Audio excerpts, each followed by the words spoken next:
Hey, welcome back. Micro penis. Whoa! So I don't know either. I intended to talk about this last time we recorded, but it just slipped my mind. But between the last randomizer and this one, we actually got some fan art from I forgot what his name. Like, I don't even know how to pronounce his name. It's Limonada. Liam had Leonidas. Yeah, had emailed mah-dry a picture of highly detailed mah-dry and then a 60-second whattageek with Kecleon on the corner. Oh yeah, that was a great one. Yeah, and then later he made a Twitter account and then tagged me with not to sky-dropping a golem. Yes, that was also a really good one. Mm-hmm. The paper aesthetic was really nice to see as well. Yeah. Is there any reason why that just randomly came up? No, I just wanted to talk about it in the last episode, but it slipped my mind. Oh, well, I see why it slipped your mind. Wasn't that like 6 months ago? May 23rd was Something when he like tweeted the golem being, what's it called, sky dropped. Okay, because I was gonna say, like, I couldn't remember getting any. Oh no, I think I did get recent fan art in my inbox. I need to double check that. I know someone else also did fan art from our Stadium Let's Play of Blastoise doing his surf and raising his hands up. Yeah. Yeah, that's a good one. But let me just quickly get the Twitter handle. It was Minzy, Maho Minzy. I've got a few people who've done that one now. Oh yeah? I haven't seen too many fully made Blastoise interpretations just yet. Someone emailed me with a couple Blastoise interpretations saying like, hey, these might be good for a t-shirt, and they were actually really nice. However, I don't want any Pokemon t-shirts. Like, I don't want any t-shirts with properties on it that I don't own. You know? Sure. Like, I don't need a t-shirt with like a Pikachu or something on it. I don't know. Because like, I don't own Pikachu, so I'd rather just not even get into that whole bag of worms. So I'm fine with Pokemon references in some way, like, as long as it has to do with the show very directly, I guess. But even then, I kind of want to shy away from that. Right, Topsy-Turvy is not worth using right now. I just saw Dark move and thought I'd go for it. But yeah, did that crit me? I think I might have. Yeah, I don't want any t-shirts that have, like, other companies' properties on it and stuff. Is that what is making you shy away from, like, a Helix Fossil joke? Like a Helix Fossil t-shirt? Yeah. I guess I never really thought of making a shirt like that before, but I wouldn't just because I don't want any shirts or any merch involving... Just in general, you don't want any shirts or merch. Yeah, definitely. I mean, I am really bad about having merch stores and then never updating them and not giving a shit about them because I don't really sell merch. I wouldn't mind having a few things up because I know some people want it. A couple people have bought some merch over the years from me of just random things. But yeah, I don't want any Pokemon on my shirts or whatever. In fact, someone did show me once that there is a someone was selling like coasters or like something really random with the fossil joke on it. Might have been mugs. On Redbubble, and it specifically said like it was the mah-dry-bread fossil gag thing, and there's no way to contact sellers on Redbubble like directly as far as I'm aware. There's no message system that I could find, so I just like left a comment and I just said like, hey, I hope this reaches you. Like, you can keep the thing up, I don't care, but I have to ask why, and I never heard back. I just want to know why this person decided, you know what I should do to make a buck? I should take a meme from a YouTuber that I watch and start putting it on cups and selling it myself? I'm not going to assume that there's malice in that. Maybe they just weren't thinking through fully, but it's like, I don't know. On one hand, neither of us own the fossil thing, but on the other hand, don't you think that if someone should be selling a mug of that or something, you kind of coming in on my thing by doing that? I don't know. I don't know how I feel about it. I guess I'm fine with it. Like, I'm not gonna try and get it taken down. I don't think that's right to do. I don't think there's any reason to do that. And honestly, the mug design sucked. It was really ugly. I'm not trying to be mean. It was a bad design. And also, the design on it literally had the sprite of the fossil from Gen 3, which they definitely do not own, and that could get them in legal trouble. Like, maybe if they made some minor edits to it, then it could be used, but no, that's... Sure, like, if they wanted to change how it looks so that it's not literally a Pokemon asset, then I'm sure there's no legal issue with that. Yeah, but if it's literally copy-pasting, then it is plagiarism. Yeah, there's actually legal issues with that. The Fair Prince Clark just challenged me to battle, even though he was a hiker who is now a schoolboy called a Fair Prince. All right, then. Well, I guess you can be both. Oh, I didn't mean to use Leech Life, damn. Although Leech Life is stronger in this one, right? Leech, no, that happened in Gen 7. God damn it, really? Yeah, it's only 2015. It's still weak in this game. I know it used to be 15. I'll have to double check what it is in this game, but it didn't do much damage when I used it, so yeah. I'm just grinding right now, because I kind of have to. Mm-hmm.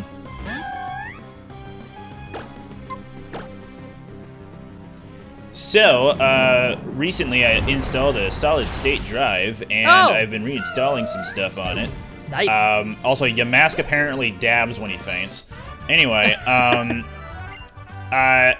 had to reinstall Citra, so some graphics will be looking a little bit different between the last recording and now. I don't know if that'll be, like... Oh. I just heard a Vileplume spawn in. Anyway, I don't know if that'll be a cause for concern. Sorry, I didn't get much sleep last night. It's okay, me neither. And yeah, if there's more stuttering or less stuttering, I'm not sure yet. I'll find out by the end of the episode. I imagine it wouldn't change the stuttering having it on a solid state, but it could. It seems like it's running about the same as if it was on the other hard drive, but I also have tinkered with some settings a little bit more or less. I can't really tell at the moment because I have nothing to compare it to. So, emulation typically isn't affected much by hard drive speed. However, it potentially... I'm sorry. Am I blind, or did that trainer just see me through the back of his head and then run up to me? Yeah, that happened to me earlier, too. That was weird, and it says that it's like sisters. Maybe if it thinks it's another trainer type that can see in multiple directions or something, that could happen? I don't know, but the one who saw me was Youngster Joey, who was in fact Secret Base Trainer Joey, who was in fact a Hex Maniac Joey. Just like in real life. Just like in real life. Wait, what's that? Youngster Joey is calling me to tell everyone to follow MDB on Twitter. Oh my god! I can't believe he would do that! That's a bang-up guy right there. Yep. Right now I'm just, having a very long and dull fight with a Happiny. Physical moves will work great against it because it has low physical defense. And it's down! I feel like I should grab a slug mode, but I'm not sure. Manageable. I forget if I checked the nature on my Magby. I think I might have had a good nature.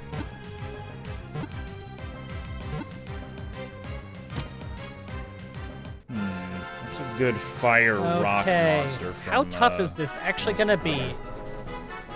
I can never remember how to say this fucking thing's name. Hippopotas. Hippopotas? Hippopotas? Hippopotas? Also, I'm assuming at this point that whattageek's internet died, or my internet died, because I haven't heard him in a while. That's weird. I don't know why I'm not being picked up at all. But I'm locally recording, so hopefully everything will be perfectly fine. Maybe he'll get creative with the editing for this part, I don't know. I'm gonna keep responding to him even though he can't hear me. That's fun.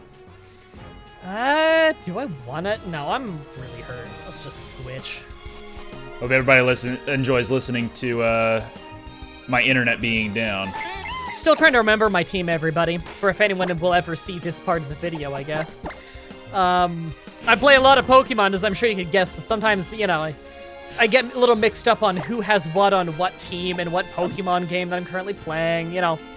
I'm playing this, I'm playing Pokemon X, and I'm playing whatever my current challenge is at the same time, basically, so, you know, all in the same day. So sometimes I get a little mixed up on my movesets. Oh, it's still a Bidoof, okay. Oh, hey, I hear you again. Oh, my internet must be back. Yeah, I just kept going. So... Yeah, I appreciate that. I could still hear you the entire time, which is a weird thing. Okay. That's really weird then. Yeah, I can hear you now. Yeah, so I'm gonna keep the audio going for both of us during that entire thing. There you go, everybody, pulling back the curtain. What happens when Discord dies? I just go into solo commentary mode. That's fine, I've done that for a decade too. Yeah. Okay. Azurill, if that is your real name. It evolves into a Magikarp. Azurill? Could you imagine, though? Look, if it evolved into a... If a Pokemon evolves into a Magikarp, I would be questioning if it's an Azurill, but it's mostly because I'd be questioning if it's a legal Pokemon in the first place. Very true. I mean, unless you're... Oh my god, the double edge animation's kind of awesome. Good thing it was Kakuna doing it, or else it might have hurt. Yay! Oh yeah, I saw a lot of people commenting the other day on this series, just reminding me, like, that I was saying I need to level up and then I was skipping trainers. Sorry, it's reflexive, because, you know, I play all these different games and stuff. He's often under a time crunch, too, right? Like, that's why you really focus on something? Often, yeah. Lately, I've been in a little bit less of a time crunch, thankfully, just because I've been waking up a lot earlier. There was like a couple weeks where I was trying to not stay up so late and fix my sleep schedule, but during that whole process, use the plus held item with target when target isn't holding an item. Don't want that. Yeah, so sometimes, when you're in that process, often, while you're trying to work your sleep schedule into waking up earlier, you're still going to bed earlier, and so there's going to be a few weeks where you simply have less hours in the day. That coincided for me with when I was already really ridiculously busy, and so I ended up having almost no free time. You and Brandon can attest on some of our recording sessions for my channel recently. It's been a fucking mad dash to get things done in the, like, hour-and-a-half window that we all have free at the same time, you know? There's been some days, like, I feel bad, I don't want to rush you guys and everything, and I don't want to rush it either. It's just, God, sometimes schedules don't match up, you know? Yeah. Okay, hold on, Stealth Rock, this is pretty good, isn't it? It's good for battles with multiple Pokemon in it. So, when you toss out Stealth Rocks, it acts as a trap for anything coming in, and anything that is weak to rock will take extra damage from it. Yeah, I think I like that, actually. I'm gonna take that over Wrap. Wrap's pretty trash anyway. But, Oh, yeah, well, don't say that to those hip-hop lovers, because they might, they might not appreciate that. Oh, no. Right, what I wanted to say was, some people were like, you're using a baby Pokemon, don't forget that. Don't worry, I haven't forgotten that, but you also need to remember that Magby is barely a baby Pokemon when we're talking about baby Pokemon. When you're talking about baby Pokemon, usually you're thinking, like, you know, they're super weak. Magby's base stats are better than Pikachu. Magby's base stats are better than most first form starters. Magby, in terms of baby Pokemon, he's a badass. Same with Elekid. Elekid, Smoochum, and Magby all have way better base stats than most babies. When I say way better, I mean most old baby Pokemon's base stats are like 215 or something, whereas those three, their base stats are like 330 or something. They beat it by over 100. It's pretty crazy. Unless that changed over the years and I just don't know. To make up for that, too, they evolve at level 30 as opposed to evolving via happiness. Yeah, they do take a bit longer because of that. Otherwise, you just main your baby and it would get super strong through that. I will say I'm very happy that essentially the lead of my team is gonna be a Magmar, because I've always liked Magmar. Just thought it was a really cool Pokemon. That, and it gives me the excuse to name my main Pokemon Slater, which is great, because that's, one, a reference to what I named him in one of my old baby runs. I named my fire Pokemon in Old Baby Run, Slater. I think it was the Monkey Run. And so I named this one Slater because it's also the fire one, and it works. But that's named after Heath Slater, pro wrestler, fantastic wrestler. Although now that he's not with WWE, he just got released recently, he's no longer called Slater. Now he's just called Heath. So, when it came to, when you and Joe and Ash played WWE 2K, I think it was 19, on stream, I continually go back to watch that video because I get so much enjoyment out of hearing you guys enjoy yourselves. Yes. And I hear that a lot, actually, about just people loving when I talk about wrestling in general, because I'm enjoying it. At one point, you talk about how many M names there are in the match, so you get confused with who's actually in the ring, but then Joe says, oh yeah, like Meath Mater. Yeah, Meath Mater. So, by the way, anyone familiar with Super Eye Patch Wolf in the audience? Very wonderful Irishman who does a lot of, usually like video essays on cartoons or anime, largely anime, but he also does other things. And they're really, really, really good. You may have seen him through things like his analysis into the downfall of The Simpsons and the issues with it and all kinds of other things. He has done a trifecta of wonderful videos trying to explain the appeal of wrestling to non-wrestling fans, and he has done an amazing job. I would argue one of the best jobs I've ever seen on YouTube, if not the best job. He just put out his third video in the trifecta recently, and it is on the art of being a bad guy in wrestling. And he went over many different bad guys in wrestling over the course of, like, from a time frame of, like, 50... No, I think, because they added Gorgeous George, oh my god. So, like, 70 years is the time span of, like, the wrestlers that he picked from all different companies and all different countries and all different, like, sizes of promotion. Different ways that bad guys have portrayed themselves in the artistry of it and how it bleeds into their real life, Like, there's a lot of guys who are old school heels. If they're out in public, they'll be dicks to fans and stuff because they're staying in character, whereas other ones don't anymore. And I think it's a video that people who don't watch wrestling would probably still love. In fact, when I clicked on it, the top comment, and the video had only been up for like an hour, the top comment was someone saying, I don't watch wrestling, but I insta-click every wrestling video you make because I'm so fascinated.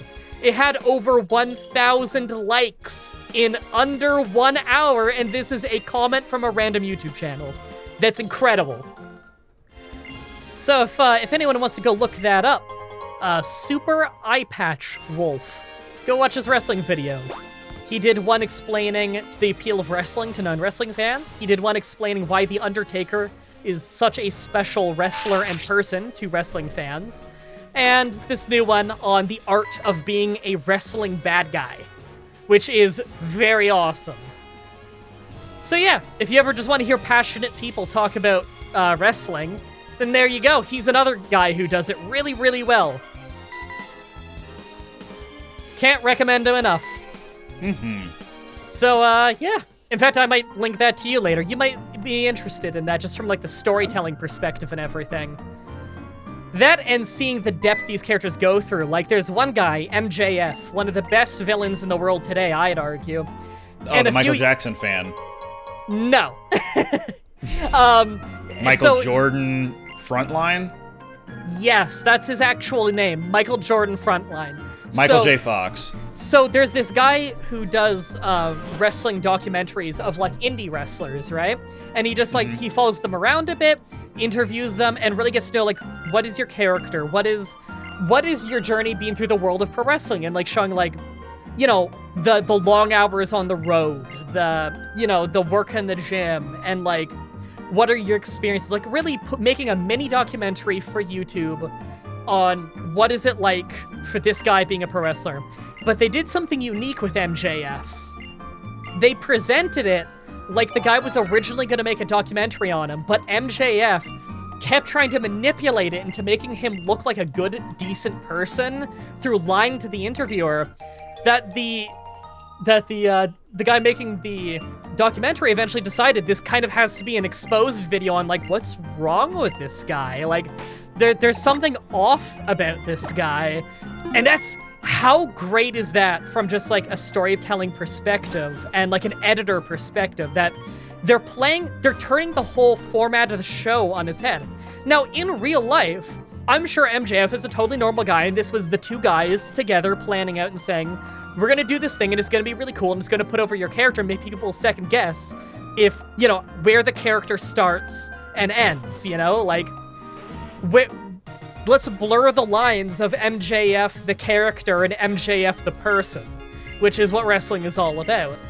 And that's fucking cool. And I think a lot of non-wrestling fans don't know that that's an integral part of wrestling. Blurring the lines to the point that people fall for it. And people fall for MJF all the time, and it's not wrestling fans. I remember that there was a big brouhaha on Twitter a couple years ago where a bunch of actual, like, big league major stream celebrities were getting angry at MJF on Twitter because no, he it's was Big League MDB, not Big League MJF. Yes, not Big League MJF. Yeah, there's people, like, major Hollywood celebrities were tweeting at MJF angry because he was shitting on D&D and calling them all nerds and virgins and stuff. He was being in character, and a whole, like, hundreds, probably thousands of people tweeting at him thinking he was serious, and they all got worked. They fell for professional wrestling. The kinds of people who are always like, oh, that's the thing that's fake, don't you know? They fall for it all the fucking time. People who don't watch wrestling constantly fall for wrestling. It's not the wrestling fans who get worked. It's great. It's beautiful. Wrestling is just my favorite. Sorry, we shouldn't have even gotten on the topic. I'll talk about it for like 100 hours now. Me and you, we gotta play some wrestling games together, though, because wrestling games wrestling games are what got me into wrestling. Before I ever watched, I played the games, and they're just really fun fighting games that are goofy as shit, you know? Okay, but can I wave dash? Okay, hold on. This may blow your mind. There was one where you could kind of wave dash, and it was the worst mechanic ever. Like, SmackDown vs. Raw 2008, if you were a character where one of your... In the game, every single wrestler had, like, 2 style traits you could pick that would modify, like, special moves you had, right? If if either one of your traits was, like, high flyer, I think it was, then you, at any time that you were, like, standing, you had a button combo you could press to do a dodge roll in any direction, and I believe you were invincible during that dodge roll. It ate up some stamina, though. And it was the weirdest, most confusing thing in the world that, like, you'd either use it a ton and end up blowing through your stamina on it, or forget about it entirely. And then the AI would, like, sometimes the AI would, like, sabotage themselves with the move, if I remember right. Like, they didn't use it with any rhyme or reason. It was very strange. It did not last past that game, if I remember right. But there have been a lot of great wrestling games. WWE games in general tend to flip-flop between really good and really bad on a routine basis. Like, the modern ones come out on PC now, and they're usually glitchy as fuck. But, like, the old PlayStation 2 ones and GameCube ones that we could play on Parsec now, there's some real good ones in there if you ever want to play them. All right. Like, and they're very accessible to new players. They're very intuitive. Like, Fatima pretty much doesn't play video games outside of, for anyone who doesn't know, Fatima's my wife. She grew up with, like, a couple Pokemon games, and she's played, like, a few games here and there.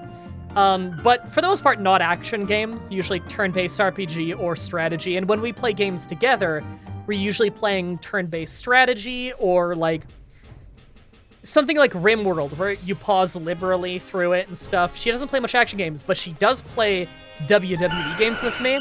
And despite having no background in most action games and not even being able to navigate in 3D in most games, like, if I give her a controller or a mouse and keyboard and it's a first-person game, she'll start running in random directions without looking where she's going. She has no idea how to handle 3D space like that. She beats me sometimes in the wrestling games, like through just legitimately being quite good. She's really learned how to get good at it, and in a short amount of time, because 3D WWE wrestling games have a low skill floor and a medium-ish high skill ceiling, but they're always really fun just to fuck around with friends. So I highly recommend them. I was gonna say, there are other wrestling games out there than WWE ones, although not many. But if you want a really good one on Steam that's like 2D mixed with 3D, and it's a Japanese one that's really good, Fire Pro Wrestling. There it Oh is. yeah, Fire Pro Wrestling is an age-old series from the early SNES, I believe, in Japan. Infamously, one of the early games that was a big hit in Japan was developed by Suda51. And it's back after all these years, and it's on Steam and is getting updated on a regular basis. It's even got tie-ins with New Japan Pro Wrestling, which is the biggest wrestling company out of Japan, which is a very good promotion. And New Japan is now expanding into the American market. They've been like teasing it for a little while. They have like an English version of their website, which is very hard to navigate, but they actually are starting to set up a side American show in California, I believe. They got a dojo out there now too. So that's pretty cool. They're getting into the American wrestling market. More competition's always great.